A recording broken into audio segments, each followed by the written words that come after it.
आज हम करने जा रहे हैं introduction to C++ programming language. अब C++ क्या है? एक प्रोग्रामिंग लैंग्वेज है जो BCA और BTech में सेम टॉपिक है, उनका सिलेबस भी सेम है। तो हमारा फर्स्ट क्वेश्चन है, what do you mean by C++? कि आप C++ से क्या समझते हो? आंसर है C++ is a high level general purpose object oriented programming language. इसका मतलब क्या है कि C++ एक हाई लेवल का मतलब होता है जिससे यूज़र इजीली इंटरेक्ट कर सके, जिसके सिंटैक्स को हम इजीली समझ सके, हाई लेवल लैंग्वेज उसे बोलते हैं। फिर है general purpose language. General purpose मतलब जैसे हम नॉर्मल यूज़ में भी जिसका हम यूज़ कर सकें, जो छोटी छोटी चीज़ें हैं जैसे कंपाइलर है या कोई प्रोग्रामिंग लैंग्वेज से बना हुआ कोई भी स्मार्ट वॉच वगैरह जो भी है टेक्निकल चीज़ है, उन सब में प्रोग्रामिंग लैंग्वेज का यूज़ होता है। नेक्स्ट है object oriented programming language. Object oriented means जिसमें ऑब्जेक्ट का, क्लासेस से जुड़े हुए कंसेप्ट का यूज होता है, उसे बोलते हैं ऑब्जेक्ट ओरिएंटेड प्रोग्रामिंग लैंग्वेज। तो क्या डेफिनेशन बनी इसकी हमारे पास कि C++ is a high level general purpose object oriented programming language developed by the Bjarne Stroustrup. मतलब इसे किसने डेवलप किया? C++ को बजार्ने स्ट्रूस्ट्रप ने। कहाँ पर?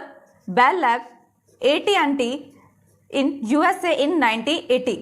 ठीक। He was admirer of Simula67 and a strong supporter of C. इसका मतलब क्या है? हमारे पास दो लैंग्वेज है इसके अलावा, Simula67 एंड C। C भी क्या है? प्रोग्रामिंग लैंग्वेज है, और Simula67 भी क्या थी? एक प्रोग्रामिंग लैंग्वेज थी।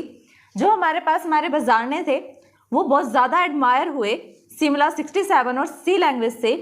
He want to create a powerful language that could support object-oriented programming features. Means देखो क्या था, इसको हम पूरी थ्योरी को समराइज करें तो हमें क्या कंक्लूजन मिलता है कि हमारे पास दो लैंग्वेज है, Simula67 और C प्रोग्रामिंग लैंग्वेज। जो हमारे पास बजारने स्ट्रूस्ट्रप थे वो बहुत ज़्यादा एडमायर हुए, मतलब इंस्पायर हुए इन दोनों लैंग्वेज से। वो क्या चाहते थे कि उनके पास एक ऐसी लैंग्वेज हो जो ऑब्जेक्ट ओरिएंटेड से रिलेटेड जितने भी फीचर्स हैं उनको एक्सेस कर सके। इसलिए उन्होंने क्या बनाया?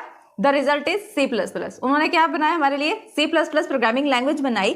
Therefore C++ is extended form of C। इसीलिए हम C++ को क्या कहते हैं? ये एक एक्सटेंडेड फॉर्म है C के लिए। कि C एक प्रोग्रामिंग लैंग्वेज थी, उसको हमने एक्सटेंड कर दिया, मतलब C के साथ साथ हमने कुछ अनदर फीचर्स को भी उसके अंदर ऐड कर दिया, एक्सटेंड कर दिया, जिससे क्या बनी हमारे पास? C++ लैंग्वेज बनी। C with classes constructed features of Simula67। अब C के अंदर, C भी एक प्रोग्रामिंग लैंग्वेज थी, उसके अंदर भी बहुत सारे अपने खुद के फीचर्स थे। तो बजारने ने क्या करा? Simula67 अंदर, इसके अंदर कुछ क्लासेस से रिलेटेड कंसेप्ट थे जिसको उसके अंदर हमने C के साथ एडमिट कर दिया, मतलब ऐड कर दिया उसके साथ। तो उससे क्या हमें रिजल्ट मिला? C++। So we can say that, तो हम कह सकते हैं कि C++ क्या है? मिक्सर है C और Simula67 प्रोग्रामिंग लैंग्वेज का। The initial name of C++ was, C++ का इनिशियल नेम मतलब सबसे पहले बिगिनिंग वाला नेम क्या था? C with classes. But later in 1983 the name was change to C++। तो 1983 में वो नेम चेंज कर क्या कर रख दिया गया? C++। अब C++ नाम रख दिया गया C विद क्लासेस को हटाकर। तो आइडिया क्या था कि उसका C++ नेम क्यों रखा? अब the idea of the name C++ come from the C increment operator. कहाँ से आया ये? C के अंदर जो इंक्रीमेंट ऑपरेटर हम यूज करते हैं, ये प्लस वाले साइंस, दो बार जब प्लस लिखते हैं तो उसको इंक्रीमेंट ऑपरेटर कहते हैं। देयर वाज सजेस्टेड दैट, उससे हमें सजेस्ट हुआ कि हम इसका नाम क्या रखें? C++ रखें, क्योंकि C++ क्या है? इंक्रीमेंट वर्जन है C का। C is a super set of C++। Means C++ हमारे पास क्या है? सुपर सेट है C से सुपर है, क्योंकि C के अंदर कम कंसेप्ट थे, हमने कुछ कंसेप्ट ऐड कर दिए C में, तो क्या बन गई? C++ बन गई। C++ is a case sensitive language. C++ क्या है? एक केस सेंसिटिव लैंग्वेज है। केस सेंसिटिव लैंग्वेज मतलब अगर मैंने एक A लिखा स्मॉल अल्फाबेट में और एक A लिखा बिग अल्फाबेट में, स्मॉल वाले को मैंने वैल्यू दी 10 और बिग वाले को मैंने वैल्यू दी 20। अगर मैं इनमें से बड़े वाले अल्फाबेट को प्रिंट करूं तो क्या वैल्यू प्रिंट होगी? 20 प्रिंट होगी, ना कि 10, क्योंकि ये केस सेंसिटिव है। स्मॉल और कैपिटल को पता, अपर लिमिट और लोअर लिमिट वाले को ये अलग रखता है। जब हम C++ की फाइल को, सोर्स कोड को सेव करते हैं तो उसकी फाइल किस एक्सटेंशन के साथ सेव होती है? वो है .cpp। देखो हमारे पास दो लैंग्वेज थी, इसको हम समराइज करेंगे जितनी भी थ्योरी हमने पढ़ी है, जिससे आपको डायग्राम के हेल्प से और ज्यादा क्लियर हो जाएगा। फर्स्ट लैंग्वेज थी हमारे पास सिमुला 67, सेकेंड लैंग्वेज थी सी प्रोग्रामिंग लैंग्वेज। दो लैंग्वेज थी हमारे पास। सी के अंदर अपने कुछ फीचर्स थे और सिमुला 67 के अंदर अपने फीचर्स थे, जिसके साथ साथ उसके अंदर कौन सा कंसेप्ट था, क्लासेस का, ऑब्जेक्ट ओरिएंटेड का कंसेप्ट था। तो बर्जानिस जोसेफ ने क्या किया, सी के फीचर्स को लिया और साथ में सिमुला 67 के अंदर जो क्लासेस का हमारे पास कॉन्सेप्ट था उसे मिलाकर क्या बनाया, सी विद क्लासेस बनाया इन 1980 में। और बाद में 1983 में इसका नेम चेंज कर क्या रख दिया, C++ रख दिया, जिसके अंदर कौन सा कॉन्सेप्ट था, क्लासेस का, ऑब्जेक्ट ओरिएंटेड का कॉन्सेप्ट था, उसको रख दिया उसने C++। और C++ नेम क्यों रखा, क्योंकि C के अंदर जो इंक्रीमेंट ऑपरेटर का कॉन्सेप्ट था उससे उसको नेम सजेस्ट हुआ कि उसका नाम क्या है, C++, क्योंकि C++ क्या है, एक एक्स्ट्रा ओरिएंटेड वर्जन है C का। नेक्स्ट क्वेश्चन है हमारे पास, हाउ कंपाइलर वर्क, कि कंपाइलर कैसे वर्क करता है। हम देखते हैं हमारे पास तीन चीजें होती हैं, फर्स्ट होता है source code, second compiler and third machine language code. देखो हमारे पास सबसे पहले क्या होता है, यूजर होता है जो क्या कर रहा है, कमांड दे रहा है, कोड लिख रहा है। हमने क्या किया, एक फाइल ओपन करी, उसके अंदर कमांड थी, जो भी हमने प्रोग्रामिंग लैंग्वेज के अकॉर्डिंग जो भी सिंटैक्स लिखना था वो हमने कमांड दी, इसको हम बोलते हैं अपना सोर्स कोड। अब देखो जो हमारे पास कंप्यूटर होता है वो क्या समझता है, सिर्फ मशीन लैंग्वेज कोड को समझता है, जिसमें क्या इंक्लूड होता है, सिर्फ 0 और 1, मीन्स बाइनरी लैंग्वेज इंक्लूड होती है। तो हमारे सोर्स कोड से, हमारे सिंटैक्स से उसको सोर्स कोड को मशीन कोड में कौन कन्वर्ट करता है, कंपाइलर। कंपाइलर क्या करेगा, जो हमने कोड लिखा है उस कोड को वो मशीन लैंग्वेज कोड में चेंज कर देगा, बाइनरी कोड में चेंज कर देगा, जिसे कौन समझेगा, कंप्यूटर, और उसके अकॉर्डिंग वो क्या करेगा, अपना टास्क परफॉर्म करेगा। नेक्स्ट क्वेश्चन है हमारे पास, एप्लीकेशन ऑफ C++। एप्लीकेशंस क्या है C++ की, एप्लीकेशन का मतलब होता है यूजेस, कि रियल लाइफ में हम C++ का लैंग्वेज का जो यूज है वो कहाँ करते हैं और क्यों हम C++ को पढ़ें। फर्स्ट एप्लीकेशन है C++ के लिए ऑपरेटिंग सिस्टम। जैसे विंडो ऑपरेटिंग सिस्टम होता है, मैक ओएस, लिनक्स, इन सब में जितने भी ऑपरेटिंग सिस्टम होते हैं उन सब में कहीं ना कहीं C++ लैंग्वेज का यूज होता है। नेक्स्ट है हमारे पास एप्लीकेशन गेम्स। गेम्स को डेवलप करने में, गेम्स को बनाने में C++ का यूज होता है, क्योंकि C++ क्या एक प्रोग्रामिंग लैंग्वेज है जिससे हम गेम बना सकते हैं। नेक्स्ट है इसका point, web browsers. Web browser में हम क्यों यूज करते हैं C++ का, फास्ट एग्जीक्यूशन के लिए। एग्जीक्यूशन मतलब एग्जीक्यूट करने के लिए, ताकि कोई भी बीच में स्पीड ब्रेकर ना हो, फास्ट एग्जीक्यूशन हो। नेक्स्ट है GUI बेस्ड एप्लीकेशन बनाने के लिए। GUI बेस्ड मतलब जिससे हम देख सकते हैं, कलरफुल एप्लीकेशंस होती हैं वो बनती है GUI बेस पर, जिसमें हम C++ लैंग्वेज या इसके अलावा भी बहुत सारी प्रोग्रामिंग लैंग्वेज का यूज करते हैं। नेक्स्ट है bank related application, banking applications. Compilers को बनाने में भी C++ का यूज होता है, क्योंकि कंपाइलर क्या होता है, क्लोजर टू हार्डवेयर होता है, और C++ भी लैंग्वेज कैसी है, हाई लेवल लैंग्वेज है, लेकिन ये क्लोजर टू हार्डवेयर होती है। नेक्स्ट पॉइंट है हमारे पास एम्बेडेड सिस्टम। एम्बेडेड सिस्टम मतलब स्मॉल सिस्टम जिसके अंदर टेक्निकल टर्म्स यूज हो रही हैं, टेक्निकल चीजें यूज हो रही हैं, जैसे स्मार्ट वॉचेस, आजकल हम यूज करते हैं स्मार्ट वॉचेस का। इसके अंदर क्या होता है, एम्बेडेड सिस्टम होती है ये, जिसके अंदर हम C++ जैसी लैंग्वेज का यूज करते हैं। और इसके अलावा भी हमारे पास बहुत सारी लैंग्वेज है, लेकिन C++ क्या है, अभी भी मोस्ट पॉपुलर लैंग्वेज है। सिंटैक्स ऑफ C++, ये एक सिंपल सा सिंटैक्स है C++ का। देखते हैं इसे, hash include iostream.h using namespace std semicolon int main brackets cout colons में hello world and फिर semicolon then return 0 semicolon then bracket bar। अब इसकी एक्सप्लेनेशन करते हैं हम कि कौन सी चीज को हमने क्यों यूज किया और किस तरीके से हम सिंटैक्स को फॉलो करते हैं। तो हमारे पास फर्स्ट लाइन है इसकी। फर्स्ट लाइन में हमने क्या लिखा, हमने लिखा hash include iostream.h under the angle bracket. अब हम फर्स्ट देखते हैं कि हमने हैश का यूज क्यों किया। Where hash is a preprocessor directive. यहाँ पर हैश का इस लाइन में, इस पूरी लाइन में हैश का मतलब क्या है, प्री प्रोसेसर डायरेक्टिव्स, मतलब ये एक ऐसा प्रोसेसर है जो डायरेक्ट करेगा मतलब डायरेक्शन बताएगा किसको, फाइल को, कि उसको कहाँ पर डायरेक्ट होना है। नेक्स्ट हमने क्या चीज यूज करी है, iostream.h हेडर फाइल यूज की है, header file with extension .h। iostream क्या है, iostream एक हेडर फाइल है with extension .h। .h extension के साथ। जैसे कि हम MS वर्ड में या पावर पॉइंट में जब भी हम फाइल को सेव करते हैं उस फाइल के नेम के साथ एक एक्सटेंशन सेव होती है। अगर हमने पावर पॉइंट की है तो .pptx के नाम से सेव होगा, MS वर्ड से किया है तो .docx के नाम से सेव होगा। सेम एज इट इज ये एक हेडर फाइल है, इसलिए इसकी एक्सटेंशन क्या है, .h है।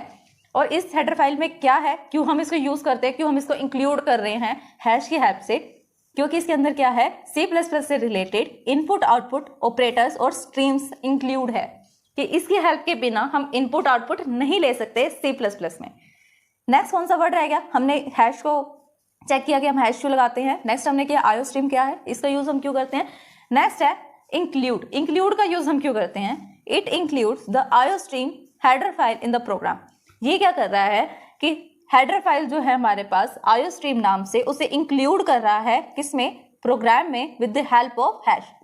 तो इस टोटल लाइन का मतलब क्या बना हमारे पास, हैश इंक्लूड आयोस्ट्रीम, कि हैश क्या कर रहा है, कंपाइलर से रिक्वेस्ट कर रहा है कि आप इंक्लूड कर दो iostream.h नाम की फाइल को हमारे प्रोग्राम में। इस लाइन का आपको मतलब समझ में आया कि कौन सी चीज हमने क्यों यूज करी है, कि हैश एक रिक्वेस्ट भेज रहा है कंपाइलर को कि कंपाइलर क्या करे, इंक्लूड कर दे iostream.h हेडर फाइल को प्रोग्राम में जो हम सोर्स कोड लिख रहे हैं। तो सेकंड लाइन है हमारे पास,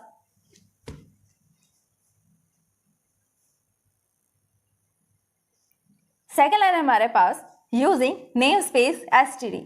अब फर्स्टली हम इसमें देखते हैं std का यूज हमने क्यों किया। std क्या होता है, where std means standard scope available, मतलब कि अगर हम प्रोग्राम के हेडर में अगर हम ये लाइन लिखेंगे, इससे हमें क्या करना पड़ेगा, हमें बार बार हर एक ऑब्जेक्ट को एक्सेस करने के लिए std नहीं लिखना पड़ेगा। एक बार लाइन लिखकर ही हम क्या कर सकते हैं, पूरे प्रोग्राम में किसी भी चीज का यूज कहीं से भी कर सकते हैं, कहीं से भी किसी भी ऑब्जेक्ट को, क्लास को, फंक्शन को एक्सेस कर सकते हैं। यहाँ लिखा भी हुआ है, इसका मतलब क्या होता है, मीन स्टैंडर्ड, स्टैंडर्ड मतलब किसी रूल के अकॉर्डिंग, स्कोप अवेलेबल, स्कोप का मतलब होता है कि हम कहाँ से किस चीज को एक्सेस करने की कोशिश कर रहे हैं, क्या चीज वो अवेलेबल है या नहीं है। तो स्टैंडर्ड का यूज करके हम उसको क्या बना सकते हैं, अवेलेबल बना सकते हैं। हम क्या यूज कर रहे हैं, वो है नेम स्पेस। नेम स्पेस क्या है, एक न्यू कीवर्ड है C++ में। This defines the scope for the identifier that are used in a program. ये क्या करता है, जो हमने स्टैंडर्ड का यूज किया है, std का यूज किया है, उसको हेल्प करता है नेम स्पेस, कि हम कहीं से भी किसी भी फंक्शन या ऑब्जेक्ट को एक्सेस कर सके, हमें बार बार std वगैरह ना लिखना पड़े। अगर हम ये नेम स्पेस std यूजिंग नहीं लिखेंगे तो उससे क्या होगा, हम जितने भी बार किसी भी चीज को एक्सेस कर रहे हैं जो iostream हेडर फाइल में है, पहले से ही डिफाइंडेड है, तो हमें बार बार क्या लिखना पड़ेगा, हमें लिखना पड़ेगा std scope resolution operator c out. हमने इन एंटर करवाना है डेटा को तो std c इन लिखना पड़ेगा। हमें एंडल फंक्शन यूज करना है तो हमें std scope resolution operator endl ऐसे लिखना पड़ेगा। तो हमें बार बार ऐसे std ना लिखना पड़े, इसलिए हम किस लाइन का यूज करते हैं, using name space std। And इसको बंद करने के लिए हम क्या लगाते हैं, क्लोज करने के लिए सेमी कोलन। अब यूजिंग भी नेम स्पेस की तरह क्या है, एक कीवर्ड है C++ में। नेक्स्ट लाइन है हमारे पास लाइन नंबर 3, जहां पर हमने लिखा है इंट मेन। इंट मेन में क्या है, where main is a function. Main क्या है, ये हम C++ में भी, C में भी यूज करते थे, C++ में भी यूज कर रहे हैं, कि मेन है हमारे पास एक प्री डिफाइंडेड फंक्शन। प्री डिफाइंडेड फंक्शन है मतलब पहले से ही हेडर फाइल में ये एक डिफाइंड किया हुआ फंक्शन है, जो भी इसके अंदर प्रोग्रामिंग थी वो पहले से ही डिफाइंडेड है।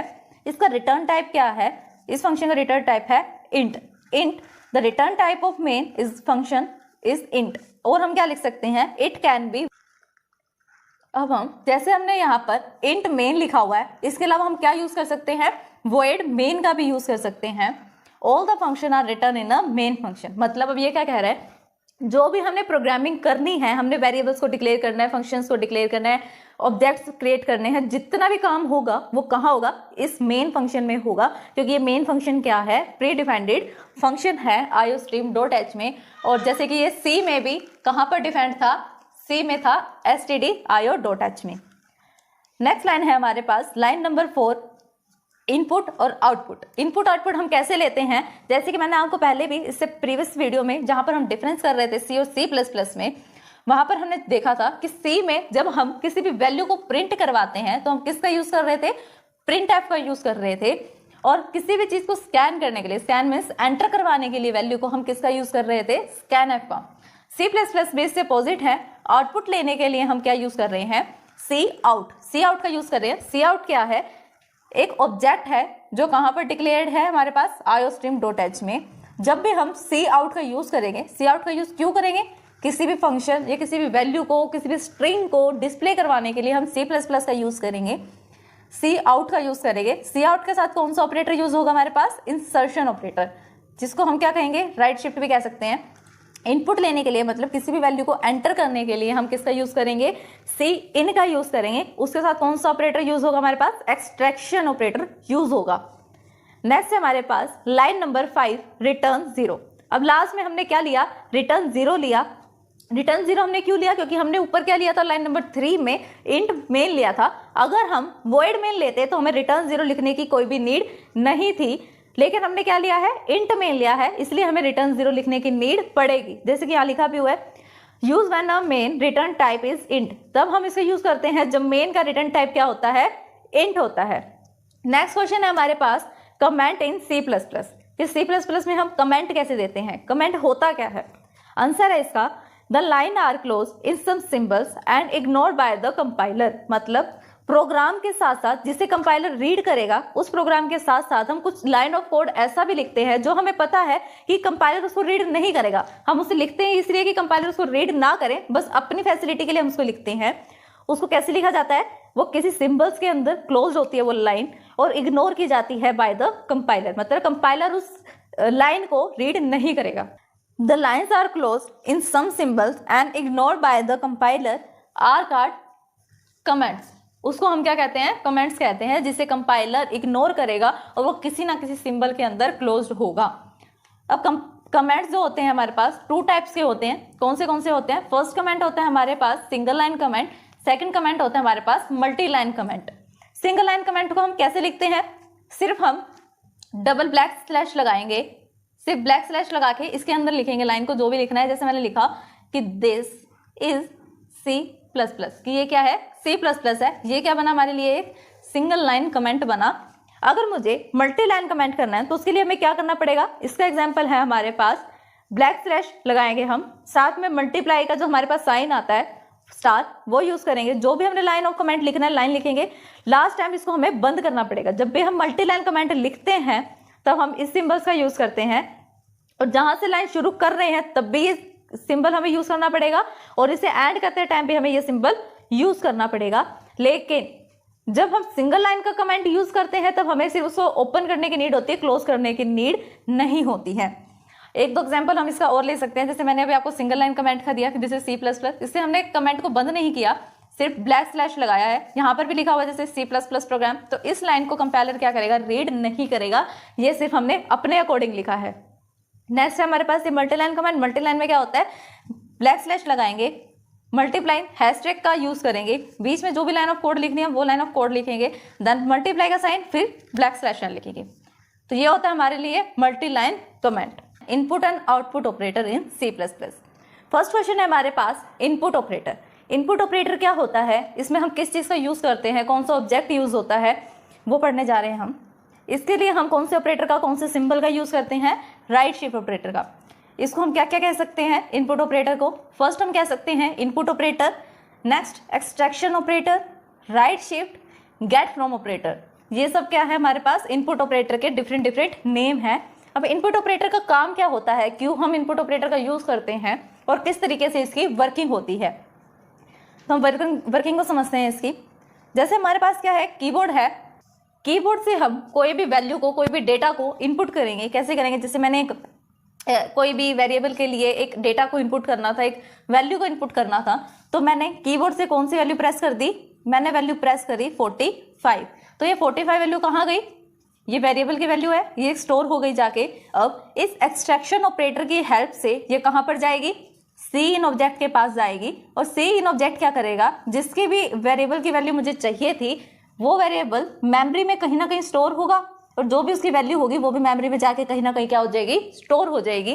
तो एक सिंपल सा फंडा क्या है इसका, कि कीबोर्ड के थ्रू जो मैंने वैल्यू को एंटर करा, सी इन जो ऑब्जेक्ट है एक्सट्रैक्शन ऑपरेटर की हेल्प से उसे कहां तक पहुंचाएगा, वेरिएबल के पास पहुंचाएगा। अब इसका एक एग्जांपल देखते हैं हम कैसे।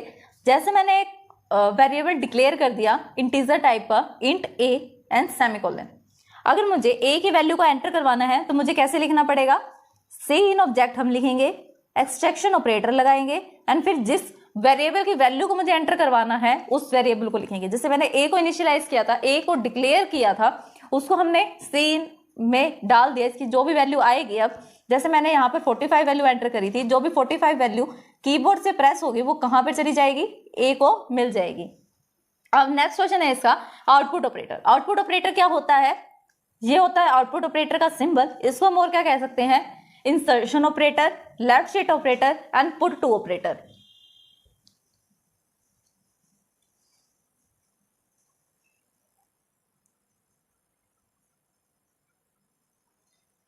अब हम आउटपुट ऑपरेटर की जो भी वर्किंग होगी, किस तरह से ये काम करता है वो चेक करते हैं।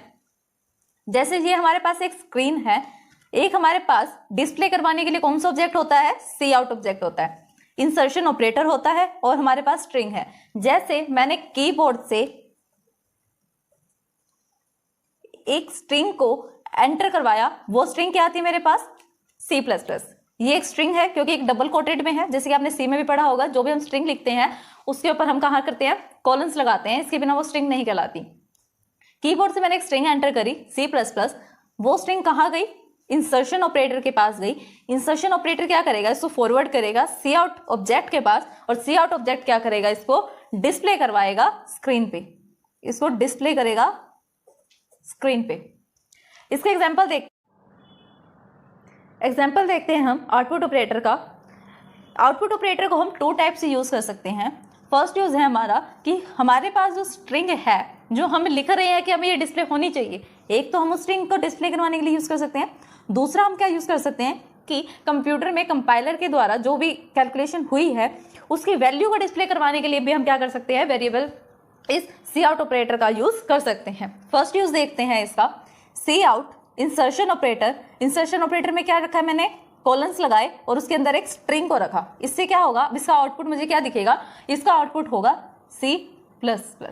ठीक। सेकंड यूज क्या है इसका हमारे पास, कि अगर मुझे कोई कैलकुलेशन करने के बाद कोई वैल्यू डिस्प्ले करानी है, या फिर मैंने एक वैल्यू को एंटर करवाया और उसी वैल्यू को डिस्प्ले कर दिया, तो उस वैल्यू को डिस्प्ले करवाने के लिए हम क्या करेंगे, सी आउट इंसर्शन ऑपरेटर और जो भी वेरिएबल होगा जिसकी वैल्यू हमें डिस्प्ले करवानी होगी वो हम रखेंगे। अब देखो क्या डिफरेंस इन दोनों के बीच में, हमें कैसे पता लगेगा कि कौन सी चीज एज इट इज डिस्प्ले हो रही है, कौन सी चीज हमारे कहने से डिस्प्ले हो रही है। जब भी हमें अपने अकॉर्डिंग कोई भी वैल्यू को डिस्प्ले कराना होता है, कि हम चाहते हैं कि जो हम लिख रहे हैं कोडिंग में वही सेम टू सेम डिस्प्ले हो जाए, जैसे ये C++ है, तो उससे हमें क्या करना पड़ेगा, हमें उसे ऐसे डबल कोट्स में रखना होगा। अगर हम चाहते हैं कि उसकी वैल्यू डिस्प्ले हो तो हम उसको सिंगल रखेंगे, कोई भी डबल कोट का यूज नहीं करेंगे। नेक्स्ट क्वेश्चन है हमारे पास वेरिएबल्स इन C++। वेरिएबल्स क्या होते हैं C++ में, variable like container to store your data. Variable क्या होता है, एक कंटेनर की तरह होते हैं। जैसे हमारे पास एक बॉक्स है, एक कंटेनर है, ये बॉक्स है, और इस बॉक्स का नाम मैंने दे दिया A, कि बॉक्स को हम क्या कहेंगे, बॉक्स का नाम है A। इस A के अंदर जो भी वैल्यू आएगी, जो भी हम वैल्यू एंटर करवा रहे हैं, जैसे हमने 45 वैल्यू एंटर करी थी, तो वो 45 वाली जो वैल्यू है वो कहाँ होगी, इस बॉक्स में आकर स्टोर हो जाएगी।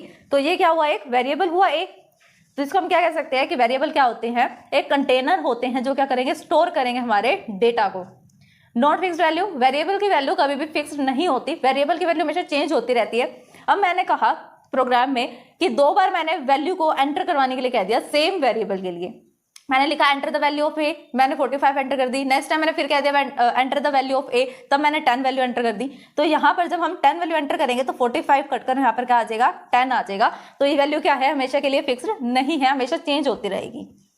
Store data according to the data type, int can be local, global and static. कि जो भी डेटा हम स्टोर करते हैं वो किसके अकॉर्डिंग स्टोर होता है, according to the data type. जो भी डेटा टाइप होगा उसके अकॉर्डिंग हमारी वैल्यू स्टोर होगी। जैसे कि अगर इंटीजर टाइप का वैल्यू है तो वो 2 बाइट का स्पेस लेगा, 2 बाइट्स। फ्लोट टाइप की वैल्यू है तो वो किस टाइप का स्पेस लेगा, 4 बाइट्स का लेगा। डबल है तो वो कैसे टाइप का स्पेस लेगा, वो 8 बाइट्स का लेगा। कैर है तो कैर कितने बाइट का लेगा, 1 बाइट का स्पेस लेगा। इसके अकॉर्डिंग, मतलब जो डेटा टाइप है उसके अकॉर्डिंग वेरिएबल क्या लेता है, अपना स्पेस लेता है। और वेरिएबल कितने टाइप के होते हैं, लोकल, ग्लोबल एंड स्टैटिक।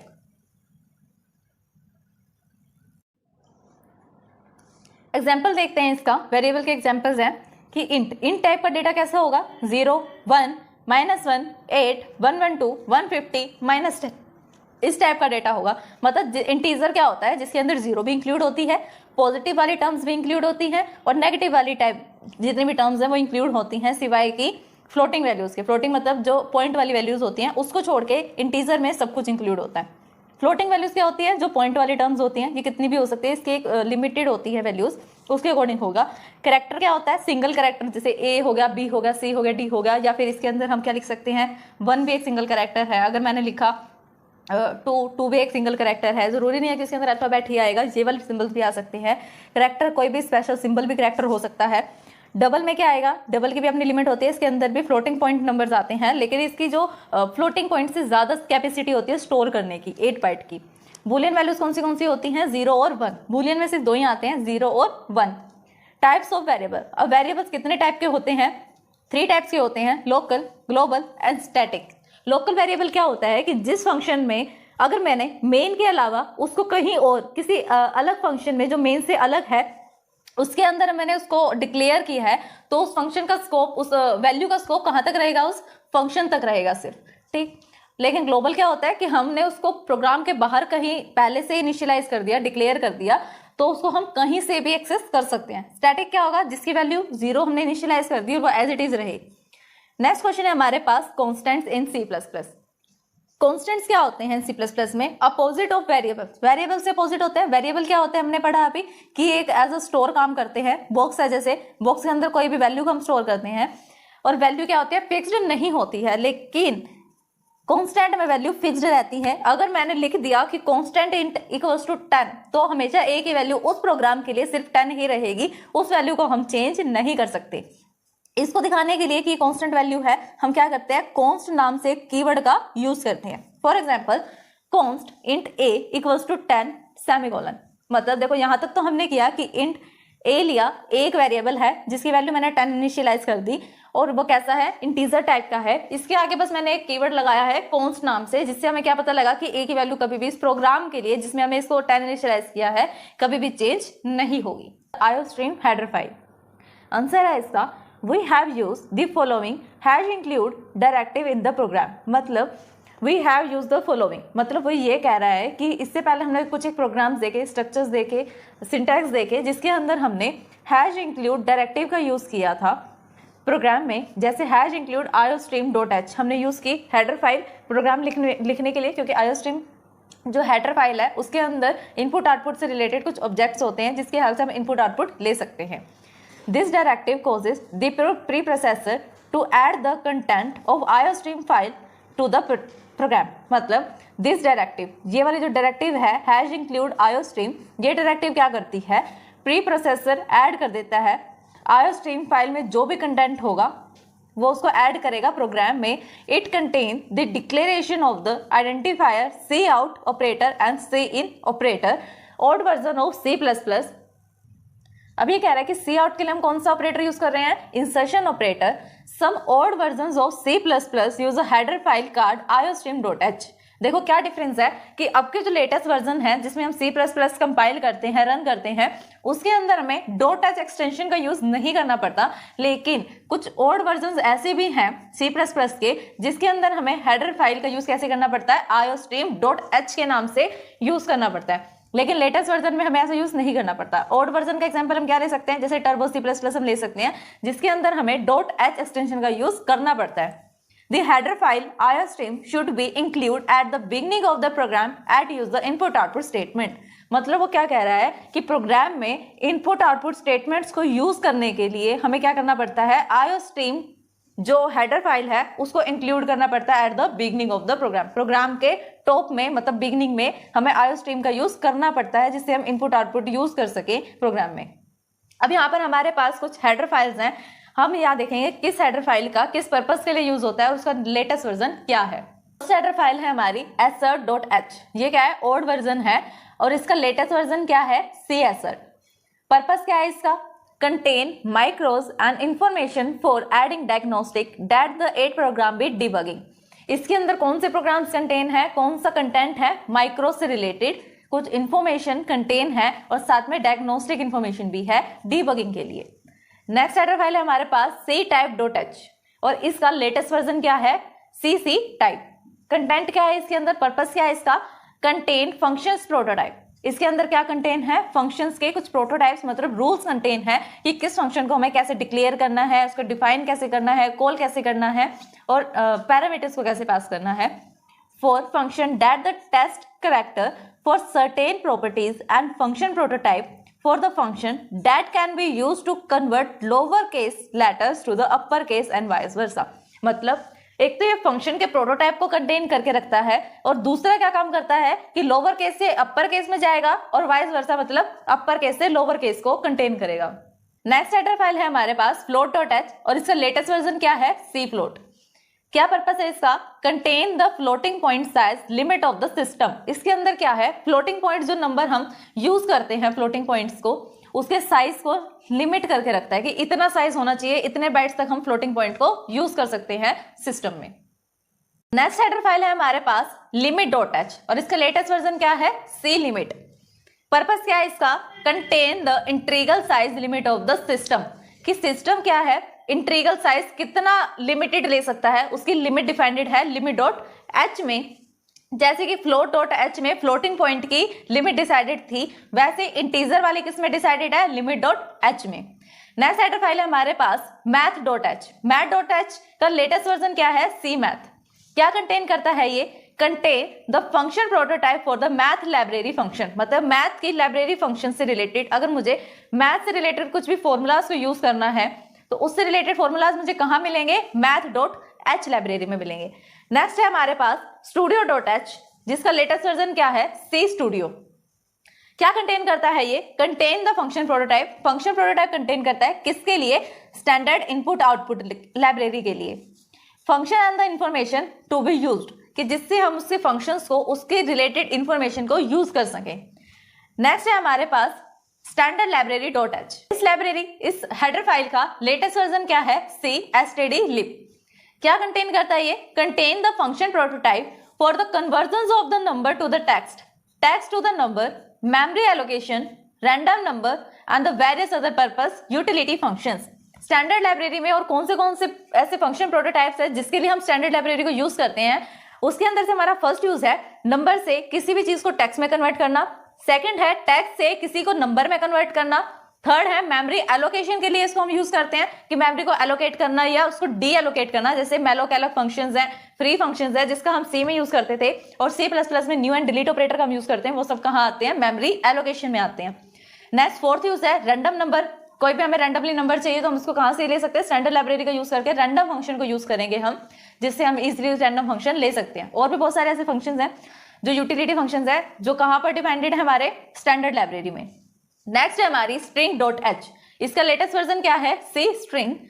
ये क्या कंटेन करता है, किस पर्पस के लिए यूज होता है, contain function prototype for c style string processing functions, मतलब स्ट्रिंग से रिलेटेड जो भी फंक्शन होंगे, upper case, lower case, string concatenation वगैरह, ये सब अगर हमें यूज करने हैं फंक्शंस तो हमें कहाँ उसको पहले डिफाइन करना पड़ेगा, कौन से लाइब्रेरी यूज करनी पड़ेगी, string.h। नेक्स्ट है time.h। इसका लेटेस्ट वर्जन भी सेम है, time.h ही अभी तक हम यूज करते हैं, जिसके अंदर क्या है, फंक्शन प्रोटोटाइप है टाइम और डेट को मैनिपुलेट करने के लिए। नेक्स्ट है हमारे पास iostream.h। इसका लेटेस्ट वर्जन हम कौन सा यूज करते हैं, iostream, ओनली iostream.h एक्सटेंशन का हम यूज नहीं करते। क्या पर्पस है इसका और क्या कंटेंट है इसमें, contain the function prototype for the standard input output function in the C++। कि C++ में हम स्टैंडर्ड इनपुट आउटपुट के लिए हम किसका यूज करते हैं, iostream का। नेक्स्ट है iomanip.h। लेटेस्ट वर्जन है इसका iomanip। क्या कंटेन कर रहा है ये, contain the function prototype for the stream manipulators that enable the formatting of stream data. मतलब जो डेटा है, स्ट्रीम है हमारे पास, स्ट्रीम क्या होती है, कनेक्शंस ऑफ, मतलब कैरेक्टर ऑफ बाइट। स्ट्रीम हमें पता लगा क्या होती है, सो स्ट्रीम को जब हम मैनिपुलेट करना चाहते हैं तो हम कैसे करेंगे, by using the header file iomanip। Next है हमारे पास fstream.h। इसका लेटेस्ट वर्जन क्या है, fstream। इसका पर्पस क्या है यूज करने का, contain the function prototype for the function that perform the input from a file on a disk and output to the file on a disk. मतलब जब हम फाइल के साथ कुछ मैनिपुलेशंस करते हैं, फाइल को ओपन करना, फाइल को क्लोज करना, उसमें इनपुट देना, आउटपुट डिस्प्ले कराना, ये जितना भी फंक्शन है वो हम कैसे यूज कर सकते हैं? बाय यूजिंग fstream.h, इसका लेटेस्ट वर्जन है fstream। Tokens in C++। Tokens क्या होते हैं C++ में? The smallest unit in a C++ program are known as token. मतलब किसी भी प्रोग्राम में छोटी से छोटी यूनिट जो होगी, स्मॉलेस्ट यूनिट जो होगी, उसको हम टोकन कहेंगे। C++ has following token. C++ में कुछ टोकन्स होते हैं, 5 टोकन्स होते हैं हमारे पास। कौन से हैं वो? Keyword, identifier, constant, string and operator. इसमें से फर्स्ट टोकन है हमारे पास कीवर्ड। कीवर्ड क्या होता है? Also called the reserve word. Keyword को रिजर्व वर्ड क्यों कहते हैं? क्योंकि कीवर्ड्स क्या होते हैं C++ में या किसी भी लैंग्वेज में कीवर्ड क्या होते हैं? जो प्री डिफाइंड वर्ड्स, जिसका फंक्शन, जिसका वर्क पहले से डिफाइंड होता है बाय यूजिंग द डेवलपर। कि डेवलपर क्या करता है? कुछ ऐसे वर्ड्स को चूज करता है जिसका वो मीनिंग पहले से ही डिफाइंड कर देता है उस लैंग्वेज में। उस लैंग्वेज में हम क्या कर सकते हैं? उसको as a variable name use नहीं कर सकते। Can't be use as a variable name in the program. तो ये हमारे पास कुछ कीवर्ड्स हैं जो C++ में यूज होते हैं, जैसे asm, auto, break, case, catch, char, class, const, continue, default, double, else, enum, delete, do, extern, float, for, friend, go to, if, inline, int, long, new, operator, private, public, protected, registers, return, short, static, struct, sign, sign of, switch, template, this, throw and many more. Try, typed of, union, unsigned, virtual, void, volatile, while, true, bool, explicit, export, false, namespace, using, name type, type ID। तो ये total कितने हैं? 95 हैं। इसके अंदर से कुछ हमने रीड कर लिए कि कौन से हमारे पास होते हैं, लेकिन टोटल कीवर्ड्स कितने होते हैं C++ में? इस 95। तो नेक्स्ट हमारे पास आइडेंटिफायर्स हैं। Second token, it refers to the name of variable, function, array, class created by the programmer. Identifiers क्या होते हैं किसी भी प्रोग्राम में, किसी भी लैंग्वेज में, कि जो भी हम यूज कर रहे हैं, चाहे हम क्लासेस का यूज कर रहे हैं, हम फंक्शंस का यूज कर रहे हैं, या वेरिएबल का या किसी भी एरे का यूज कर रहे हैं, उनका जो नेम होगा जिससे हम उसे कॉल करेंगे, जिससे हम उसको डिफाइन करेंगे कि हाँ ये चीज ये है। जैसे मैंने अगर ए नाम से कोई एरे बनाया है तो मुझे पता है इस एरे का नाम क्या है, इस एरे का नाम ए है। अगर मैंने कोई वेरिएबल बनाया है ए, उसके अंदर मुझे वैल्यू एंटर करनी है, तो मुझे कैसे पता चलेगा कि मुझे किस में वैल्यू एंटर करनी है? जिसका नाम ए है उस वेरिएबल में मेरे को वैल्यू एंटर करनी है। या हम फंक्शन को ले सकते हैं। फंक्शन में हम क्या ले सकते हैं कि मेरे पास सम नाम का फंक्शन है, तो मुझे पता है ना उस फंक्शन का नेम सम है। तो कोई भी फंक्शन हो, वेरिएबल हो, एरे हो या क्लासेस हो, उसका जो नेम होगा वो होता है उसका आइडेंटिफायर। आइडेंटिफायर से हम पता लगा सकते हैं कि किसी भी वेरिएबल, फंक्शन या एरे का नेम क्या है जिससे हम उसको कॉल कर सकें। नेक्स्ट पॉइंट है, each language has a rule for naming the identifier. कि आइडेंटिफायर बनाने के लिए ईच लैंग्वेज में अपने अपने कुछ रूल्स होते हैं, जिसके अंदर से हमारे पास फर्स्ट रूल क्या है? Alphabetical, character, digit and underscore are permitted. कि किसी का भी नेम, किसी भी फंक्शन, वेरिएबल, एरे या क्लास का नेम हम कैसे रख सकते हैं, उसके अंदर हम कौन सी चीज यूज कर सकते हैं? फर्स्ट हम यूज कर सकते हैं अल्फाबेट का यूज कर सकते हैं, किसी भी कैरेक्टर का यूज कर सकते हैं, डिजिट्स का यूज कर सकते हैं, अंडरस्कोर का यूज कर सकते हैं। इसके अंदर क्या क्या आ जाएगा कि मुझे अगर अल्फाबेट का यूज करना है तो अल्फाबेट में कहां से कहां तक आ जाएंगे? बिग ए से लेके बिग जेड तक, और लोअर केस से ए से लेकर लोअर केस के जेड तक कोई भी कैरेक्टर आ सकता है। डिजिट कहां से कहां तक आ सकती है? 0 to 9 तक डिजिट आ सकती है। स्पेशल कैरेक्टर्स हम इंक्लूड कर सकते हैं, जैसे एस्ट्रिक का सिंबल है, हैश है, या डॉलर का सिंबल है, कुछ भी अलग अलग कैरेक्टर्स का हम यूज कर सकते हैं। और एक स्पेशल कैरेक्टर क्या होता है? अंडरस्कोर। हम अंडरस्कोर का भी यूज कर सकते हैं, नेम रख सकते हैं। जैसे मैंने किसी भी एरे का नाम क्या रख दिया यहाँ पर, A_1 मैंने किसी एरे का नाम रख दिया, तो ये नेम क्या है? आइडेंटिफायर है इसका, और ये परमिटेड है, इसको हम यूज कर सकते हैं। नेक्स्ट हमारे पास कौन सा रूल है? The name can't be start with a digit. बात क्या है कि हम डिजिट का यूज तो कर सकते हैं, लेकिन किसी का भी नाम डिजिट से शुरू नहीं होना चाहिए। जैसे अभी हमने यहां लिखा A_1 लिखा मैंने किसी भी एरे का नाम, लेकिन हम ये तो लिख सकते हैं, लेकिन इसके अलावा हम क्या नहीं लिख सकते? 1_A, ये हम नहीं लिख सकते, क्योंकि किसी भी आइडेंटिफायर को हम डिजिट से स्टार्ट नहीं कर सकते। नेक्स्ट हमारे पास upper case and lower case are distinct. जैसे कि हमने इंट्रोडक्शन में भी पढ़ा था, C++ क्या होती है? केस सेंसिटिव प्रोग्रामिंग लैंग्वेज है, जो बिग ए को, मतलब कैपिटल ए को और स्मॉल ए को डिफरेंट ट्रीट करेगी। तो इसलिए क्या है, अपर केस और लोअर केस क्या है? डिस्टिंक्ट है, मतलब अलग अलग है, दोनों को अलग अलग ट्रीट किया जाएगा। नेक्स्ट रूल है हमारे पास, a declare keyword can't be used as a variable name, कि जो भी कीवर्ड प्री डिफाइंड है, रिजर्व वर्ड है, उनको हम as a variable name use नहीं कर सकते। जैसे मैंने यूजिंग या फिर नेम स्पेस, नेम का यूज कर लिया मैंने किसी को भी आइडेंटिफाई करने के लिए, जैसे मैंने यहां पर लिख दिया कि नेम स्पेस एरे, तो हम इसको यूज नहीं कर सकते क्योंकि ये क्या है, नेम स्पेस एक कीवर्ड है और कीवर्ड को एज अ वेरिएबल नेम और आइडेंटिफायर नेम का यूज नहीं किया जा सकता। अपना topic cascading of input output operation. देखो क्या होता है, the statement C out, double quotes में हमने क्या लिखा हुआ है, sum equals to operator sum and next line का सिंबल। अब इसके अंदर हम कैसे एक्सप्लेन करेंगे, जैसे कि हमने लास्ट वीडियो में भी पढ़ा था, सी आउट क्या होता है, ये एक ऑब्जेक्ट होता है जो आईओ स्ट्रीम में डिफाइंड होता है और किसके लिए ये वर्क करता है, ये वर्क करता है डिस्प्ले के लिए। जब हमें किसी भी वेरिएबल की वैल्यू को डिस्प्ले कराना होता है या फिर किसी भी स्ट्रिंग को डिस्प्ले कराना होता है, तब हम यूज करते हैं सी आउट का। अब सी आउट को भी हम दो वे से यूज करते हैं, एक तो नॉर्मल स्ट्रिंग को डिस्प्ले कराने के लिए जो हमने खुद लिखी है, और दूसरा जो कैलकुलेशन के बाद हमें वैल्यू मिली है उसे डिस्प्ले कराने के लिए। अब जैसे हमें पता कैसे चलेगा कि कौन सी वैल्यू को डिस्प्ले कराने के लिए है और कौन सा स्ट्रिंग को डिस्प्ले कराने के लिए है। अब स्ट्रिंग क्या होता है, जो डबल कोटेज में लिखा जाता है, जैसे कि ये डबल कोट में लिखा हुआ है सम, तो ये क्या है, स्ट्रिंग है जो एज इट इज प्रिंट होगी सम इक्वल्स टू। नेक्स्ट क्या है, सम। सम क्या है, जो भी वैल्यू होगी कैलकुलेशन के बाद, प्रोग्राम में कैलकुलेशन के बाद जो वैल्यू निकलेगी सम की, वो कुछ भी हो सकता है, a प्लस बी हो सकता है, c प्लस ए, कुछ भी हो सकता है। तो ये क्या होगी, हमारी वैल्यू आएगी इससे। अब देखो इस ऑपरेशन को लिखने के लिए हमें क्या करना पड़ेगा, सी आउट के साथ एक तो हमें स्ट्रिंग को डिस्प्ले कराना है, दूसरा हमें क्या करना है, इसकी वैल्यू चाहिए, तीसरा हम नेक्स्ट लाइन को दे रहे हैं, ये क्या होता है हमारा नेक्स्ट लाइन। अब देखो यहाँ पे हमें तीन चीज को डिस्प्ले कराना है, तीन चीज के लिए हम सी आउट को यूज कर रहे हैं। अगर हम नॉर्मली देखें तो सी आउट का इसके अकॉर्डिंग हमें कितनी बार यूज करना पड़ेगा, 3 टाइम। एक बार स्ट्रिंग को डिस्प्ले कराने के लिए, एक बार वैल्यू को डिस्प्ले कराने के लिए और एक बार न्यू लाइन कैरेक्टर के लिए। लेकिन C++ हमें क्या फैसिलिटी देता है कि हम नंबर ऑफ टर्म को सी इन में भी और सी आउट में भी यूज कर सकते हैं by using the chain rule, या फिर हम इसको क्या नाम दे सकते हैं, कैस्केडिंग इनपुट आउटपुट ऑपरेशंस। हमने रीड की है कि सी आउट सम की वैल्यू को डिस्प्ले करा रहा है एक स्ट्रिंग के साथ और न्यू लाइन कैरेक्टर दे रहा है। इसी को हम थ्योरी में पढ़ेंगे। फर्स्ट सेंड द स्ट्रिंग, सबसे पहले वो क्या कर रहा है, जो ये स्ट्रिंग है जिसके अंदर क्या लिखा हुआ है सम इक्वल्स टू, वो कहां पर जाएगी, सी आउट में, and then sends to the value of sum. और फिर वो क्या करेगा, सबसे पहले तो वो स्ट्रिंग को डिस्प्ले करेगा और इसके बाद वो क्या करेगा, जो उसके पास वैल्यू आएगी सम की उसको डिस्प्ले करेगा। Finally it sends the new line character, और फिर लास्ट में वो क्या करेगा, जो हमारा न्यू लाइन कैरेक्टर है इस तक पहुंचेगा, मतलब नंबर वाइज एग्जीक्यूट करेगा। फर्स्ट नंबर पे ये है तो इसको डिस्प्ले करेगा, सेकंड नंबर पे सम है तो इसकी वैल्यू को डिस्प्ले करेगा, थर्ड नंबर पे हमारे पास न्यू लाइन कैरेक्टर है तो फिर इसको एग्जीक्यूट करेगा।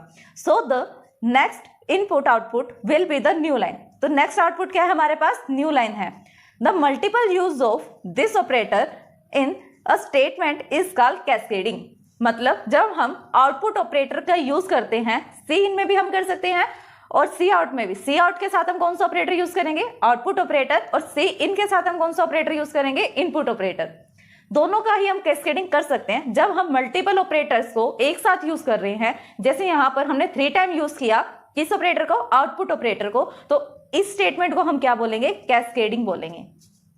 When the cascading and output operator, जब हम किसी भी आउटपुट ऑपरेटर की कैस्केडिंग करते हैं, we should ensure necessary कि blank space between the different items। तो क्या हो, जब भी हम आउटपुट के साथ कुछ भी कैस्केडिंग कर रहे हैं तब उसमें क्या नेसेसरी होता है, क्या जरूरी होता है कि उन दोनों के अंदर क्या हो, एक ब्लैंक स्पेस हो। जैसे कि यहाँ पर है, स्पेस दिख रहा है हमें कि यहाँ पर स्पेस है, इधर स्पेस है, इधर भी स्पेस और इधर भी स्पेस है, तो क्या होना चाहिए, आउटपुट ऑपरेटर्स के अंदर स्पेस होना चाहिए ताकि कंपाइलर क्या हो, कंफ्यूज ना हो कि कौन सी स्ट्रिंग किसके साथ कनेक्टेड है। Using the technique of cascading the last 2 statements, जब हम क्या कर रहे हैं, कैस्केडिंग टेक्निक का यूज कर रहे हैं, तो हमारी जो लास्ट 2 स्टेटमेंट्स होती है वो कंबाइन हो जाती है। जैसे एक नेक्स्ट एग्जांपल लेते हैं हम इसी कैस्केडिंग का, कि सी आउट लिया हमने, उसके अंदर क्या किया, इतना तो हमें पहले भी पढ़ा कि हमने सम नाम की एक स्ट्रिंग को डिस्प्ले कराया था और सम की वैल्यू को डिस्प्ले कराया था। नेक्स्ट अब क्या कर रहे हैं, कोमा भी साथ में आ रहा है क्योंकि ये भी क्या है, क्यूटोज में है और ये क्या है, स्पेशल कैरेक्टर है। साथ में हम क्या दे रहे हैं, एवरेज नाम की स्ट्रिंग को दे रहे हैं और एवरेज की वैल्यू को प्रिंट करा रहे हैं। साथ में इधर क्या है, एक न्यू लाइन कैरेक्टर। तो आउटपुट क्या आएगा इसका, सम एज इट इज लिखा आएगा, इक्वल्स टू भी एज इट इज लिखा आएगा। मान लो कि सम की वैल्यू प्रोग्राम में 14 आई है तो 14 लिखा आएगा। तो क्या बना यहाँ, सम इक्वल्स टू 14। नेक्स्ट क्या दिया हुआ है साथ में, देखो कोमा भी एज इट इज आएगा क्योंकि हमने कोमा को क्या रखा है, डबल क्यूटोज में रखा है। नेक्स्ट है एवरेज, एवरेज भी एज इट इज है, इक्वल्स टू भी एज इट इज है, और एवरेज की वैल्यू जो भी प्रोग्राम में होगी, जैसे इसके अकॉर्डिंग 7 है तो 7 लिखा आएगा। नेक्स्ट लाइन है we can also cascade input operator. अब जैसे हमने यहाँ आउटपुट ऑपरेटर के बारे में देखा कि सम की वैल्यू को हमने डिस्प्ले कराया, एवरेज की वैल्यू को डिस्प्ले कराया, और एवरेज और सम की स्ट्रिंग को भी हमने डिस्प्ले कराया है। सेम एज इट इज हम क्या कर सकते हैं, इनपुट ऑपरेटर जो है उसको भी कैस्केड कर सकते हैं। कैसे करेंगे उसका, जैसे हमने आउटपुट ऑपरेटर में लिख दिया कि एंटर द 2 वैल्यूज या एंटर द 2 नंबर्स वैल्यू, तो हम क्या करेंगे, सी इन ऑपरेटर का यूज करते हैं, हम सी इन ऑब्जेक्ट का यूज करते हैं एंटर कराने के लिए, इस ऑपरेटर का हम यूज करते हैं। अब हमें वैल्यू किसकी चाहिए, num1 और num2 की वैल्यू चाहिए, और इसको हमने क्या किया, देखो 2 टाइम्स यहाँ पर क्या यूज कर रखा है हमने, इनपुट ऑपरेटर। तो ये था हमारा कैस्केडिंग। इससे पहले हमने किया कैस्केडिंग। नेक्स्ट टॉपिक है हमारे पास स्ट्रक्चर ऑफ C++ प्रोग्राम, या कहें कि basic structure of C++ program. क्या होता है बेसिक स्ट्रक्चर इसका, सबसे पहले हम क्या करते हैं, हेड में हम इंक्लूड करते हैं हेडर फाइल्स को। प्रोग्राम लिखने से पहले सबसे पहले हमारी लाइन कौन सी होती है, हेडर फाइल्स को इंक्लूड करना। नेक्स्ट अगर हम उप्स के कंसेप्ट के अकॉर्डिंग देखें तो नेक्स्ट वाला हेडर फाइल कौन सा होगा, कौन सा हमारा ब्लॉक होगा, वो है क्लास डिक्लेरेशन, कि क्लास को डिक्लेयर करना और फिर उसके अंदर मेंबर फंक्शंस को डिफाइन करना। सबसे पहले हमने डिक्लेयर किया, क्लास को किया, उसके मेंबर फंक्शंस को किया, डेटा मेंबर्स को किया, नेक्स्ट में जाकर उसको डिफाइन करना, और लास्ट क्या आता है हमारे पास, मेन फंक्शन, जिससे हम क्या करेंगे, इन सबको कॉल करेंगे। जैसे कि इस वाले बॉक्स में, इस वाले फिगर में हमें क्या दिख रहा है कि हम कैसे कॉल करते हैं। सबसे पहले हमारे पास क्या होता है, क्लाइंट। एज अ क्लाइंट कौन होता है यहाँ पर, मेन फंक्शन। और मेन फंक्शन क्या करता है, सर्वर के थ्रू जो हमारा मेंबर फंक्शन होता है उसके थ्रू कहां पर जाता है, वो किसको एक्सेस करता है, क्लास डेफिनेशंस को।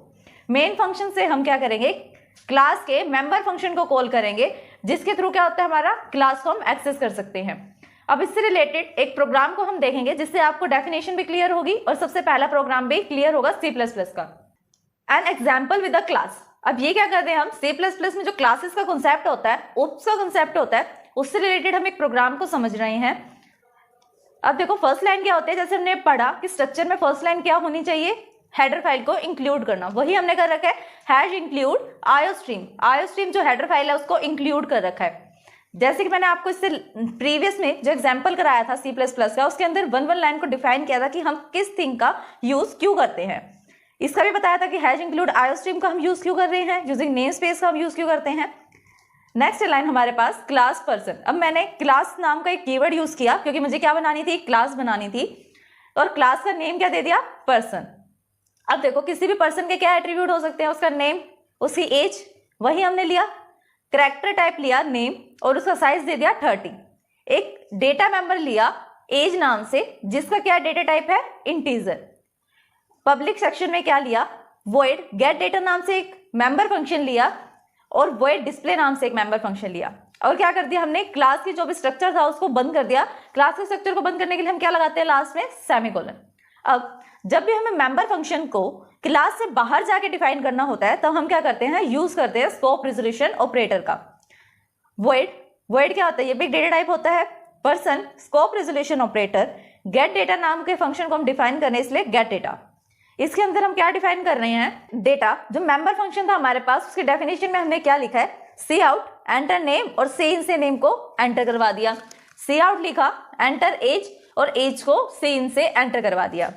नेक्स्ट हम क्या बना रहे हैं, void person scope resolution operator और डिस्प्ले नाम के फंक्शन को हम क्या कर रहे हैं, डिफाइन कर रहे हैं। सी आउट, इसकी डेफिनेशन में हमने लिखा, सी आउट नेम नाम की स्ट्रिंग को आप डिस्प्ले करो और नेम का जो भी वैल्यू है उसको डिस्प्ले करो। यहां पर हम क्या यूज कर रहे हैं, कैस्केडिंग ऑपरेटर्स का यूज कर रहे हैं, इनपुट आउटपुट। सी आउट एज की वैल्यू को हमने क्या कर दिया, एज नाम की स्ट्रिंग ली और उसको डिस्प्ले करवा दिया। अब क्या कर रहे हैं हम, मेन फंक्शन, जैसे कि हम किसी भी लैंग्वेज को देखें, सी को देखें, पाइथन को देखें या C++ को देखें, तो हमें क्या होता है, मेन फंक्शन चाहिए होता है, क्योंकि मेन फंक्शन क्या होता है, बिल्ट इन होता है एवरी लैंग्वेज में, जिसके थ्रू हम बाकी सब को कॉल करते हैं, जितने भी हम क्लास बना रहे हैं, कोई मेंबर फंक्शन बना रहे हैं, कुछ भी बना रहे हैं। अब हमने क्लास बनाई, क्लास को हम कैसे एक्सेस कर सकते हैं, ऊपर जाके ऐसे तो एक्सेस करेंगे नहीं, क्या बनाएंगे हम, क्लास का नाम लिखेंगे और कुछ भी लिख सकते हैं यहाँ पर हम, ABCD AB AC कुछ भी। यहाँ पर हमने लिखा पर्सन नाम की क्लास है और P नाम से हमने उसका क्या बना दिया, एक ऑब्जेक्ट बना दिया, और फिर हम क्या कर रहे हैं, जब हम क्लास के डेटा मेंबर्स को और मेंबर फंक्शंस को एक्सेस करना चाहते हैं तो कैसे करेंगे, ऑब्जेक्ट डॉट मेंबर फंक्शन, मतलब p dot gate data. Next हमने करा p डॉट डिस्प्ले डेटा। जब भी हम इंट मेन लेंगे तो साथ में क्या लेना पड़ेगा हमें, रिटर्न 0। यहाँ पर मेन फंक्शन का क्या हो गया, एंड हो गया। तो अब ये क्या कर रहा है, इसकी फंक्शनिंग क्या हो रही है, जब भी हमने किया p डॉट गेट डेटा तो ये क्या कर रहा है, गेट डेटा में जो भी फंक्शंस डेफिनेशन दी हुई है कि सी आउट एंटर नंबर, और नंबर को एंटर करवाओगे आप, फिर एंटर एज वो डिस्प्ले करेगा, एज को एंटर करवाओगे, और फिर जैसे ये वाला एग्जीक्यूट होगा नेक्स्ट वाले को वो स्टार्ट कर देगा डिस्प्ले को। डिस्प्ले क्या कर रहा है, नेम और एज की वैल्यू को डिस्प्ले करा रहा है with the string. Operators and expressions. Firstly हम ये देखते हैं कि ऑपरेटर्स होता क्या है। An operator is a symbol और a letter used to indicate a specific operations on a variable in a program. मतलब ऑपरेटर क्या होते हैं, ये एक सिंबल होते हैं, स्पेशल सिंबल्स ये सिंबल होते हैं, ये लेटर होते हैं, जिसका यूज हम क्यों करते हैं, इंडिकेट करने के लिए। इंडिकेट का मतलब होता है किसी चीज को पॉइंट आउट करना, शो करना। स्पेसिफिक ऑपरेशंस मतलब किन्हीं स्पेसिफिक ऑपरेशंस को परफॉर्म करने के लिए या फिर इंडिकेट करने के लिए हम किस चीज का यूज करते हैं, ऑपरेटर्स का। और ये ऑपरेशंस हम परफॉर्म किसके ऊपर करते हैं, variables in a program. Operators clear हुआ आपको कि ऑपरेटर्स किसे कहते हैं, कि स्पेशल सिंबल्स होते हैं जो इंडिकेट करते हैं किन्हीं स्पेसिफिक ऑपरेशंस को। नेक्स्ट टॉपिक है हमारा इसके साथ ही ऑपरेंड। अब ऑपरेंड क्या होता है, an variable on which we perform only operation using the operator, कि ऑपरेटर्स का यूज करके जिसके ऊपर हम परफॉर्म करते हैं ऑपरेशंस को, उसको बोलते हैं हम ऑपरेंड्स। अब जैसे एक एग्जांपल लिया है हमने a प्लस बी। अब इसके अंदर प्लस क्या है, प्लस है हमारा ऑपरेटर, प्लस है हमारा ऑपरेटर, और a और b ये दोनों क्या है हमारे ऑपरेंड।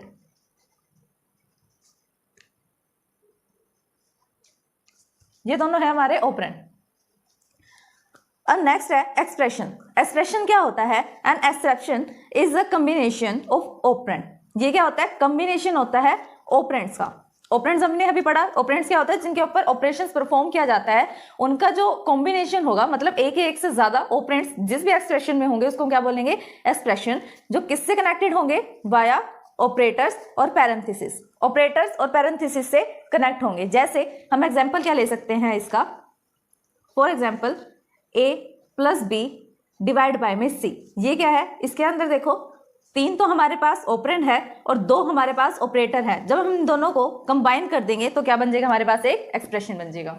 अब हम कर रहे हैं टाइप्स ऑफ ऑपरेटर्स, कि ऑपरेटर्स कितने टाइप के होते हैं इन C++। सबसे बेसिक और सबसे सिंपल ऑपरेटर और सबसे फर्स्ट ऑपरेटर क्या होता है जो हम रीड करेंगे, वो होता है अरिथमेटिक ऑपरेटर। अरिथमेटिक ऑपरेटर क्या होता है, कौन से होते हैं ये ऑपरेटर्स और इसका यूज क्यों किया जाता है। It is use to perform arithmetic operations. इसका यूज किस लिए किया जाता है, अरिथमेटिक ऑपरेशंस को परफॉर्म करने के लिए हम अरिथमेटिक ऑपरेटर्स का यूज करते हैं। इसके अंडर में हमारे पास 5 ऑपरेटर्स आते हैं। फर्स्ट है एडिशन का, सेकंड है माइनस सब्सट्रैक्शन, नेक्स्ट है multiplication, next division and modulus operator. Modulus operator भी हम इसको बोल सकते हैं या फिर रिमाइंडर ऑपरेटर भी बोल सकते हैं इसे। अब देखते हैं हम कि एडिशन ऑपरेटर का हम यूज कैसे करेंगे। जैसे मेरे पास 2 टर्म्स हैं a एंड b, उसकी वैल्यू मैंने ले ली, a की वैल्यू मैंने ली, a की वैल्यू है 7 और b की वैल्यू है हमारे पास 5। इनके बीच में हमने क्या लगाया, एडिशन ऑपरेटर लगाया। और एडिशन ऑपरेटर क्या करता है, दोनों ऑपरेंड्स को ऐड करता है, उनकी वैल्यूज को ऐड करता है। तो 7 + 5 कितना आ गया हमारे पास, 12। ये होता है एडिशन ऑपरेटर का काम, जो हम नॉर्मल मैथ्स में भी पढ़ते हैं, प्लस माइनस मल्टीप्लाई डिवाइड। ऐसी सब्सट्रैक्शन है कि माइनस कैसे किया जा सकता है, 7 - 5 किया मैंने तो मेरे पास क्या आया 2। 7 को 5 से मल्टीप्लाई करेंगे तो आ रहा है 35, डिवाइड करेंगे तो आ रहा है 1। अब बचा हमारे पास मॉड्यूलस ऑपरेटर, जो कि मैथ में नहीं होता। अब मॉड्यूलस ऑपरेटर होता क्या, ये कैसे वर्क करता है, हम वो देखते हैं। जैसे हम नॉर्मल डिवाइड करते हैं, हमें सिर्फ वैसे ही करना है। 2 को रखना है हमें बाहर और 11 को रखना है अंदर। अब इसको हम कैसे डिवाइड कर सकते हैं, 11 तो नहीं जाता, 11 से छोटा टर्म क्या है जो 2 पे डिवाइड हो सकता है, 10। 2 5 का क्या होता है 10। अब 11 में से हम माइनस करेंगे 10 को, तो हमारे पास क्या आ रहा है 1। अब ये तो होता है डिवीजर, एक होता है क्वोशिएंट, जो हमारे पास बचता है ये होता है रिमाइंडर। तो जो ये रिमाइंडर होता है, इसको शो करने का काम किसका होता है, मॉड्यूलस ऑपरेटर का। अब अरिथमेटिक ऑपरेटर के बाद हम करते हैं रिलेशनल ऑपरेटर। रिलेशनल ऑपरेटर का यूज क्यों किया जाता है, use to perform relational operation, जहां पर हमें रिलेशनल ऑपरेशंस को परफॉर्म करना होता है वहां पर हम करते हैं रिलेशन ऑपरेटर का यूज। कौन से रिलेशनल ऑपरेटर्स हैं अब हम वो देखते हैं।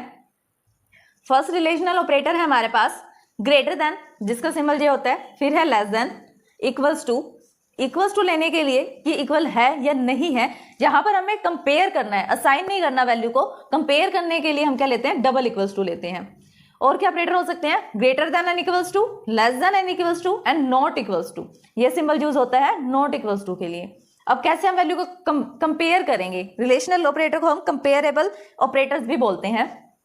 तो कैसे हम करेंगे, जैसे मैंने यहां लिखा कि ए की वैल्यू को मैंने कंपेयर करना है बी की वैल्यू से, क्या वो बड़ी है, या हम ये भी लिख सकते हैं कि ए बी भी बड़ा हो सकता है। अगर हमें ये कंपेयर करना है कि दोनों की वैल्यू इक्वल है, इक्वल कंपेयर करने के लिए हमें क्या करना है, डबल इक्वल्स टू का यूज करना है। ग्रेटर देन इक्वल्स टू के लिए हम क्या यूज करेंगे, greater than equals to, less than equals to, और नॉट इक्वल्स टू के लिए क्या वैल्यू होगी, ए इक्वल्स टू बी, कि वो इक्वल नहीं है। नेक्स्ट ऑपरेटर है हमारे पास लॉजिकल ऑपरेटर। लॉजिकल ऑपरेटर्स क्या होते हैं, जहां पर हमें लॉजिक का यूज करना पड़ता है, बिट के ऊपर हम काम करते हैं, जहां पर हमारे पास सिर्फ 0 होता है या फिर 1 होता है। इन दो बिट के ऊपर हमें जब वर्क करना पड़ता है या इनके कॉम्बिनेशन पर वर्क करना पड़ता है, तब हम यूज करते हैं लॉजिकल ऑपरेटर। अब हमारे पास 3 लॉजिकल ऑपरेटर्स होते हैं। फर्स्ट है लॉजिकल एंड, जिसका सिंबल ये होता है, लॉजिकल और ऑपरेटर, लॉजिकल नॉट ऑपरेटर। अब एक टेबल है, इसके अकॉर्डिंग हम बताएंगे कि किसका वैल्यू क्या आना चाहिए। अब टेबल्स के अंदर हमने कौन से कॉम्बिनेशंस लिए हैं, देखो अभी मैंने आपको बताया कि हमारे पास कितनी बिट्स होती हैं, सिर्फ 2 बिट होती हैं, या तो वो 0 बिट होगी या 1 बिट होगी, इसके अलावा और कोई बिट नहीं हो सकती। अब बिट को कैसे वो करेंगे, हम कंबाइन कैसे करेंगे, मेरे पास 2 बिट हैं, ठीक, और मेरे पास वेरिएबल्स भी कितने हैं, 2, तो 2 की पावर 2 कितना हो जाएगा, 4। इससे हमें क्या पता लग गया कि हमारे पास कॉम्बिनेशन या पेयर कितने बनेंगे, 4 पेयर बनेंगे। फर्स्ट पेयर है 0 0 का, जहां पर ए भी 0 है और बी भी 0 है। नेक्स्ट है कि ए 0 और बी 1। अब ऐसा भी हो सकता है कि ए 1 है और बी 0 हो, या फिर ये भी हो सकता है कि दोनों क्या हो, 1 हो। अब इसके अंदर से हम फर्स्ट की वर्किंग देखते हैं, लॉजिकल एंड।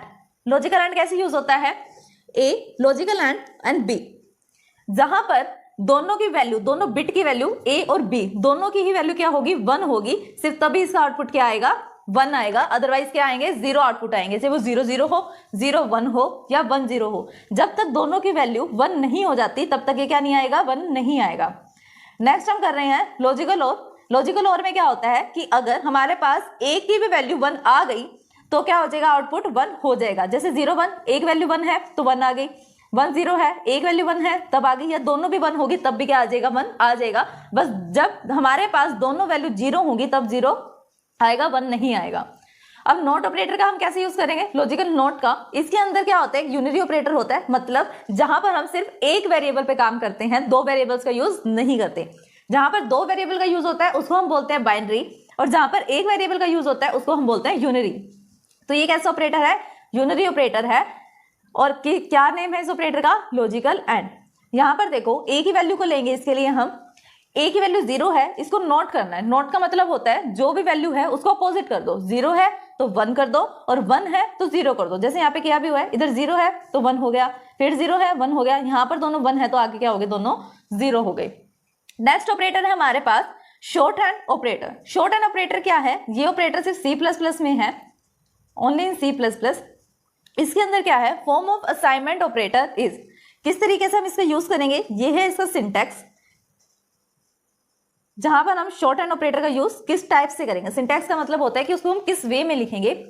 फर्स्टली हम लिखेंगे वेरिएबल, फिर लगाएंगे ऑपरेटर। इसके अंदर कोई भी ऑपरेटर लग सकता है, प्लस माइनस मल्टीप्लाई डिवाइड, कुछ भी ऑपरेटर हो सकते हैं, equals to not equals to. Last में हम लिखेंगे इक्वल्स टू में एक्सप्रेशन, जो किसकी इक्विवेलेंट होगा, variable equals two variable operator brackets में एक्सप्रेशन, लास्ट में सेमीकोलन। इसके अंदर भी क्या लगेगा, लास्ट में सेमीकोलन लगेगा। एग्जाम्पल क्या है, जैसे कि मैंने करना है ए की वैल्यू में मुझे 7 को इंक्रीमेंट करना है ईच वैल्यू के लिए, कि जैसे लेट कर लिया मेरे पास ए की वैल्यू क्या चल रही है, 10 चल रही है, और उसकी वैल्यू में मुझे क्या करना है, +7 करना है। तो इसकी मतलब क्या हुआ, जो लेफ्ट साइड में होता है उसको वैल्यू असाइन होती है और राइट साइड में हम क्या करते हैं, ऑपरेशन को परफॉर्म करते हैं। तो लेफ्ट वाली वैल्यू एज इट इज रहेगी ए, इस वाली वैल्यू को, इस वाली जो ए है इसकी वैल्यू को हम पुट करेंगे 10 + 7, क्या आ गई यहाँ पर a की वैल्यू आ गई हमारे पास 17। इतना बड़ा ना लिख के इसको शॉर्ट हैंड में हम कैसे कन्वर्ट करेंगे, कैसे लिख सकते हैं शॉर्ट हैंड में? जो इक्विवेलेंट होगा a प्लस इक्वल्स टू 7, ये हमने कैसे लिखा? जैसे कि हमने अभी ऊपर इसका सिंटेक्स पढ़ा, कैसे लिखेंगे? a क्या है हमारे पास? वेरिएबल है, प्लस क्या है? ऑपरेटर है, इक्वल्स टू का साइन लगाया हमने और क्या किया? एक्सप्रेशन लिख दिया 7, लास्ट में दे देंगे हम सेमीकोलन। अब इसका मतलब भी क्या हुआ कि a में हमने क्या करना है? इंक्रीमेंट करना है, और कितना इंक्रीमेंट करना है? 7 का, और वापस उसको किस में डालना है? a में ही डालना है कि a में इंक्रीमेंट करा 7 का और उसको वापस से इंक्रीमेंट करके किसके अंदर डाल दिया हमने? a के अंदर। इसका मतलब भी क्या है? इसका मतलब भी और इसका आउटपुट भी सेम ही आएगा 17। नेक्स्ट ऑपरेटर है हमारे पास इंक्रीमेंट एंड डिक्रीमेंट ऑपरेटर। अब इंक्रीमेंट और डिक्रीमेंट ऑपरेटर क्या है? दोनों अलग अलग ऑपरेटर्स हैं, और फर्दर इनके भी क्या है? टाइप्स हैं। इंक्रीमेंट के भी 2 टाइप्स हैं और डिक्रीमेंट के भी 2 टाइप्स हैं। इंक्रीमेंट ऑपरेटर में कौन से टाइप आते हैं? Pre increment and post increment. Same as it is decrement में भी क्या आता है? प्री डिक्रीमेंट और पोस्ट डिक्रीमेंट। प्री, जैसे हमें नाम से पता लग रहा है, प्री मीन्स पहले, तो वेरिएबल के पहले हम इंक्रीमेंट कर रहे हैं, मतलब जब भी ऑपरेशन परफॉर्म होगा तो क्या ऑपरेशन परफॉर्म होगा? पहले इंक्रीमेंट होगा और बाद में जाके वैल्यू क्या होगी? डिस्प्ले होगी। पोस्ट, इसका भी नाम से पता लग रहा है, पोस्ट मतलब बाद में।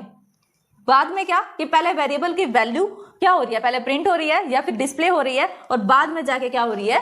इंक्रीमेंट हो रही है। मतलब पहले वैल्यू डिस्प्ले होगी फिर इंक्रीमेंट होगी, और प्री में क्या होगा? पहले इंक्रीमेंट होगी फिर जाके डिस्प्ले होगी। Same as it is concept है हमारे पास डिक्रीमेंट का। डिक्रीमेंट में भी क्या होता है? प्री और पोस्ट का कंसेप्ट होता है। प्री मतलब पहले डिक्रीमेंट होगी माइनस माइनस ए, और पोस्ट में क्या होता है? ए माइनस माइनस, मतलब पहले डिस्प्ले हो रही है वैल्यू और बाद में क्या हो रही है? डिक्रीज हो रही है, माइनस माइनस हो रही है। नेक्स्ट ऑपरेटर है हमारे पास कंडीशनल ऑपरेटर। कंडीशनल ऑपरेटर को हम एक और नाम से जानते हैं, टर्नरी ऑपरेटर। दोनों ही इसके नाम है ताकि एग्जाम में अगर आप कंफ्यूज ना हो। टर्नरी ऑपरेटर क्या होते हैं?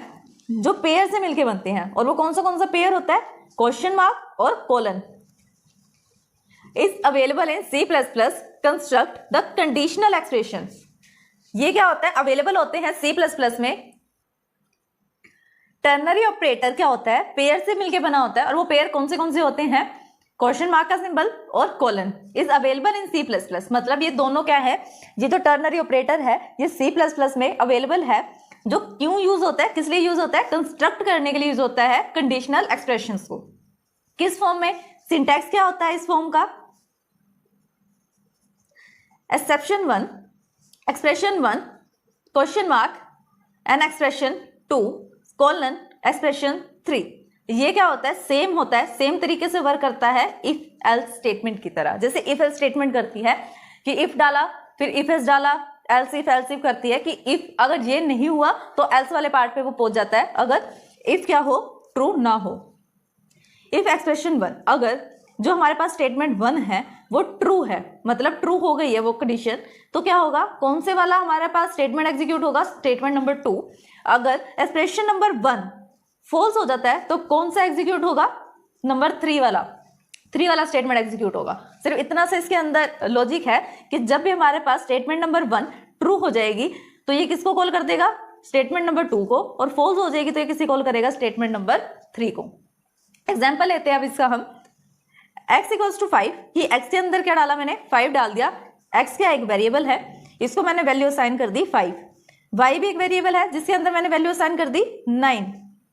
दोनों को मैंने वैल्यू असाइन कर दी। अब मैंने लेट कर दिया कि m क्या है? m के अंदर क्या जा रहा है कि अगर x ग्रेटर है y से, कि x की वैल्यू अगर बड़ी है y से तो क्या हो जाए? अगर ये कंडीशन, ये जो कंडीशन है एक्सप्रेशन 1 है, ये ट्रू हो जाए तो क्या प्रिंट हो जाए? x की वैल्यू प्रिंट हो जाए। अगर ये फॉल्स है तो y की वैल्यू प्रिंट हो जाए। अब कंडीशन चेक करो, क्या 5 बड़ा है 9 से? नहीं, कंडीशन क्या हो गया? फॉल्स हो गया। तो अब क्या होगा? यहाँ पर y की वैल्यू प्रिंट हो जाएगी जो कि क्या है? 9 है। सेम किसकी तरह ये वर्क करेगा? इफ एल्स की तरह, जैसे मैंने अभी ऊपर लाइन में लिखी है कि इफ एल्स की तरह काम करता है। इफ एल्स में कैसे हम लिखेंगे स्टेटमेंट को कि इफ के अंदर हम क्या डालते हैं? कंडीशन डालते हैं। कंडीशन क्या है कि x अगर बड़ा है y से तो m की वैल्यू x हो जाए, अगर नहीं है तो y हो जाए। तो ये था हमारा कंडीशनल ऑपरेटर, कंडीशन स्टेटमेंट है टर्नरी ऑपरेटर। नेक्स्ट ऑपरेटर है हमारे पास sign of operator. Size of operator क्या होता है? ये एक यूनिटरी ऑपरेटर होता है। और जो साइज ऑफ ऑपरेटर होता है इसका यूज क्यों करते हैं हम? रिटर्न करने के लिए। क्या रिटर्न करने के लिए? नंबर ऑफ बाइट्स को रिटर्न करने के लिए जो ऑपरेंड ऑक्यूपाई करता है मेमोरी में। अब जैसे हम क्या करते हैं, प्रोग्राम बनाने के लिए हम सबसे पहले क्या करेंगे, वैल्यू को डिक्लेयर करेंगे। सबसे पहले हम कर रहे हैं वेरिएबल्स को डिक्लेयर कर रहे हैं। अगर हम चाहते हैं तो उसके अंदर हम क्या कर सकते हैं, वैल्यू को इनिशियलाइज भी कर सकते हैं।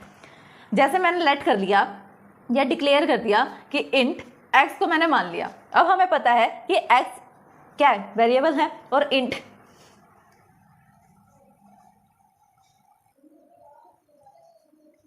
इंट का साइज क्या होता है, 2 बाइट्स का। तो ये मेमोरी में कितना स्पेस लेगा, ये स्पेस लेगा 2 बाइट्स का। तो जो भी वैल्यू स्टोर होगी वो इसके अंदर स्टोर होगी, और इसका नेम क्या रखा है हमने, एक्स नेम रखा है। अब मैं चाहूं कि मुझे ये पता करना है कि हमारे कंपाइलर के अकॉर्डिंग इंट का साइज क्या है, क्योंकि कई बार कंपाइलर के अकॉर्डिंग किसी कंपाइलर में 2 बाइट होता है और किसी कंपाइलर में इसका साइज 4 बाइट होता है। अगर हमें पता करना है कि मेमोरी में ये कितना स्पेस ले रहा है, तब हम क्या कर सकते हैं, साइज ऑफ ऑपरेटर का यूज कर सकते हैं। हम किस किस का साइज निकाल सकते हैं इसके according? The operand could be a variable. जो भी हम ऑपरेंड ले रहे हैं जिसका हमें साइज निकालना है वो कोई वेरिएबल भी हो सकता है, कोई कांस्टेंट भी हो सकता है, और कोई डेटा टाइप भी हो सकता है। तो ये है हमारा सिंटैक्स। सिंटैक्स है इसका कि एन एक कोई भी वेरिएबल हो सकता है, कोई भी अनदर वेरिएबल, जिसके अंदर हम क्या कर रहे हैं, साइज ऑफ ऑपरेटर का आउटपुट स्टोर कर रहे हैं। साइज ऑफ ऑपरेटर हम लिखेंगे, ब्रैकेट में हम क्या देंगे, इसका आर्ग्यूमेंट देंगे, और आर्ग्यूमेंट में एज आर्ग्यूमेंट हम क्या दे रहे हैं, जब हमें किसी वेरिएबल का या कांस्टेंट का साइज पता करना है तब हम लिखते हैं यहाँ पर वेरिएबल या कांस्टेंट। जब हमें किसी डेटा टाइप का साइज को पता करना है तब हम यहाँ पर क्या लिखेंगे, डेटा टाइप। फॉर एग्जाम्पल मैंने लिखा कि n इज इक्वल्स टू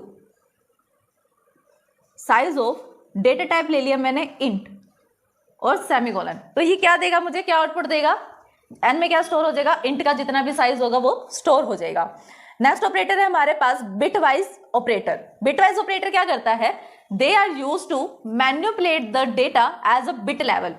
जिस मशीन लेवल पे कंप्यूटर काम करता है, बिट लेवल पे, उसको मैनिपुलेट करने का काम कौन करता है, हमारा बिटवाइज ऑपरेटर करता है, जो कि क्या है, इंपॉर्टेंट भी है। इसके अंदर कौन से ऑपरेटर्स आते हैं हमारे पास, bitwise and, bitwise or, bitwise exclusive or या XOR, one's complement, left shift and right shift. ये कुछ ऑपरेटर्स हैं जो किसके अंडर में आते हैं हमारे पास, बिटवाइज ऑपरेटर के अंडर में। जैसे कि हमने लॉजिकल ऑपरेटर की टेबल रीड की थी, वैसे हमारे पास क्या है, बिटवाइज ऑपरेटर की भी टेबल है। ए की वैल्यूज हैं, बी की वैल्यूज हैं। जैसे इसमें था कि 2 की पावर 2, मतलब हमारे पास कितने पेयर्स बनेंगे, 4 पेयर बनेंगे, और 4 ही पेयर हैं। पहला हम कर रहे हैं बिटवाइज एंड। इसके अकॉर्डिंग क्या होता है, बिल्कुल एंड ऑपरेटर की तरह होता है। जब तक हमारे पास दोनों बिट ए और बी दोनों की वैल्यू 1 नहीं हो जाती तब तक ये क्या नहीं होगा, 1 नहीं होगा।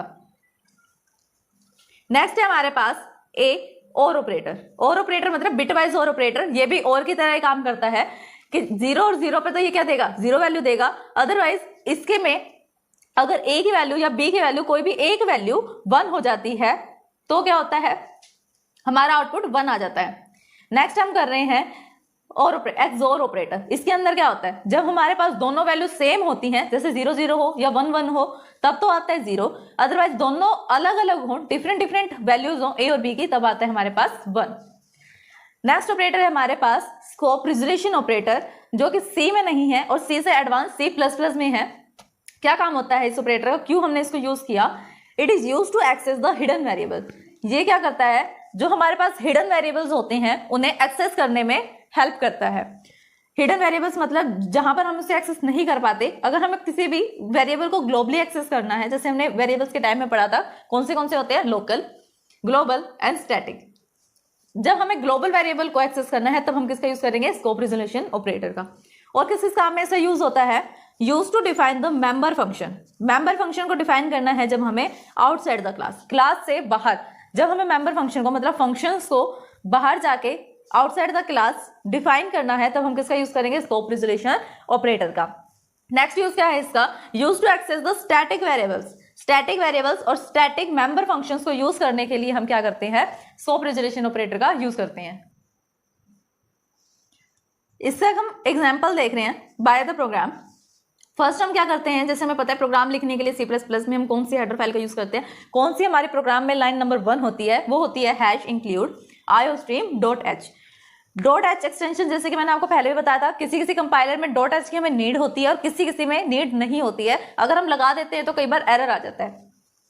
दूसरा हम कौन सी हेडर फाइल यूज कर रहे हैं, कोनियो डॉट एच, जिसे हम बोलते हैं console input output header file. इसके अंदर हमें क्या यूज करना पड़ता है, डॉट एच का यूज करना पड़ता है। फिर हमने क्या लिया, एक ग्लोबल वेरिएबल बनाया। ग्लोबल वेरिएबल का मतलब होता है कि प्रोग्राम में वो कहीं पे भी डिफाइन हो, कहीं पे भी इनिशियलाइज हो, डिक्लेयर हो, हम उसको एक्सेस कर सकते हैं। कितने भी फंक्शंस क्यों ना बने हो, पूरे प्रोग्राम में उसको हम कहीं से भी एक्सेस कर सकते हैं। हमने क्या किया, m नाम से एक वेरिएबल लिया, उसको 30 वैल्यू दे दी। मतलब एक बॉक्स लिया हमने, मेमोरी में कैसे बॉक्स के फॉर्म में स्टोर होता है, जिसका नाम हमने दिया m, और उसको वैल्यू क्या असाइन कर दी हमने 30। और ये किस टाइप का है, इंटीजर टाइप का। इंटीजर टाइप का तो कितने बाइट का स्पेस लेगा, ये 2 बाइट का स्पेस लेगा। फिर हमने क्या किया, मेन फंक्शन को स्टार्ट किया। यहाँ पर हम वॉइड मेन का यूज कर रहे हैं, हम इंट मेन का भी यूज कर सकते हैं, बस उसके साथ हमें क्या यूज करना पड़ेगा, return 0 at the end of the program. फिर हम यूज कर रहे हैं CLR SCR फंक्शन का, जिसका काम क्या होता है, क्लियर स्क्रीन का। क्लियर स्क्रीन का काम कौन करता है, CLR SCR। Same as it is कि इस फंक्शन का भी यूज टर्बो सी में किया जाता है मोस्टली।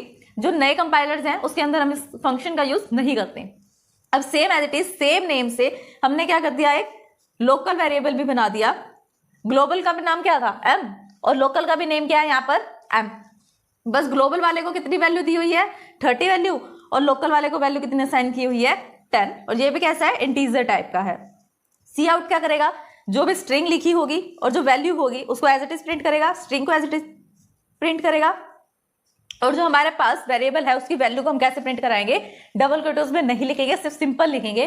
और ये क्या होता है, हमारे पास ऑपरेटर होता है सी आउट का, मतलब जहां पर हम डिस्प्ले करवाते हैं। सी आउट ऑपरेटर का यूज किया, पहले हमने लोकल की वैल्यू को डिस्प्ले करा दिया कि लोकल m की वैल्यू क्या है। नेक्स्ट में हमने ग्लोबल m की वैल्यू को डिस्प्ले करवा दिया। अब हमने क्या किया, डिस्प्ले जब कराया, लोकल को हमने डिस्प्ले कराया तो इसका आउटपुट क्या आना चाहिए, 10 आना चाहिए। और जब हम ग्लोबल को एक्सेस कर रहे हैं तो उसका आउटपुट क्या आना चाहिए, हमारे पास 30 आना चाहिए, क्योंकि ऊपर में क्या है, हमारी वैल्यू 30 है m की। फिर हम क्या कर रहे हैं, ये होता है स्कोप रेजोल्यूशन का symbol. Scope resolution operator, variable का नेम लिखा, उसको हमने क्या कर दी, नई वैल्यू दे दी। अब क्या हुआ, री इनिशियलाइज करा हमने किसको, ग्लोबल वेरिएबल को। अगर मैं यहाँ पर नॉर्मल m = 50 लिख दूं तो ये कौन सी वैल्यू री इनिशियलाइज होगी, लोकल। लेकिन यहाँ पर मैंने स्कोप रेजोल्यूशन ऑपरेटर लगा दिया तो कौन सी वैल्यू री इनिशियलाइज हो रही है, ग्लोबल वेरिएबल। अब जहां पर हमने 30 वैल्यू को स्टोर किया था, वो 30 को काट कर यहाँ पर कौन सी वैल्यू को स्टोर कर देगा, 50। वापस से मैंने प्रिंट करवाया लोकल को और ग्लोबल m को। तब लोकल को हम प्रिंट कर रहे हैं तो लोकल को अभी भी क्या आ रहा है, 10 ही आ रहा है। जब ग्लोबल को प्रिंट करेंगे तो 30 की जगह वो कौन सी वैल्यू देगा हमें, 50। नेक्स्ट हम कर रहे हैं precedence in C++ operators. Precedence and associativity table in C++ operators. इस टेबल का यूज हम क्यों करते हैं, क्या होता है इस टेबल के अंदर, कि हमें प्रेसिडेंस पता लग जाती है। प्रेसिडेंस मींस प्रायोरिटी पता लग जाती है कि अगर हमारे पास इन सब सिंबल्स का कलेक्शन हो किसी भी वेरिएबल में, या एक्सप्रेशन हमारे पास ऐसा आ जाए जिसके अंदर ऐसे वेरिएबल हो कि प्लस हो और साथ में हमारे पास मल्टीप्लाई हो, दोनों सिंबल हमें एक साथ परफॉर्म करने हैं, ऑपरेशंस को एक साथ परफॉर्म करना है, तो हमें कैसे पता चलेगा कि हमें कौन से को पहले परफॉर्म करना है। जैसे मैंने एग्जांपल लिया कि a मल्टीप्लाई ब्रैकेट में b + c। अब हमें कैसे पता कि मुझे मल्टीप्लाई पहले करना है या मुझे प्लस वाला पहले करना है। यहाँ तो चलो ब्रैकेट से पता लग रहा है, यहाँ पर अगर ब्रैकेट ना हो, नॉर्मल ऐसे हो a multiply b + c - d, इससे आप क्या पता लगा सकते हो कि इसके अंदर हमें कौन सा ऑपरेशन पहले परफॉर्म करना चाहिए। तो इससे परफॉर्म कैसे करना है, कंप्यूटर से कैसे परफॉर्म कराना है, इसके लिए हमारे पास क्या होती है, प्रेसिडेंस एंड एसोसिएटिविटी टेबल होती है, जिसके अंदर हमें यह पता लगता है कि किसको हमें पहले सोल्व करना है, किसकी प्रायोरिटी हाई है और किस तरीके से सोल्व करना है। लेफ्ट टू राइट सोल्व करना है, मतलब लेफ्ट टू राइट करना है या राइट टू लेफ्ट सोल्व करना है। तो फर्स्ट है हमारे पास ब्रैकेट्स। ब्रैकेट्स क्या होते हैं, ब्रैकेट को कैसे सोल्व करते हैं, हम लेफ्ट टू राइट करते हैं, ऐसे सोल्व करेंगे ब्रैकेट्स को। सेकंड प्रायोरिटी किसकी है, साइज ऑफ ऑपरेटर की, कॉम्प्लीमेंट की, इंक्रीमेंट डिक्रीमेंट ऑपरेटर की, not equals to and unary minus operator की। इसकी एसोसिएटिविटी क्या होती है, right to left. Same as multiply, divide and modulus operator.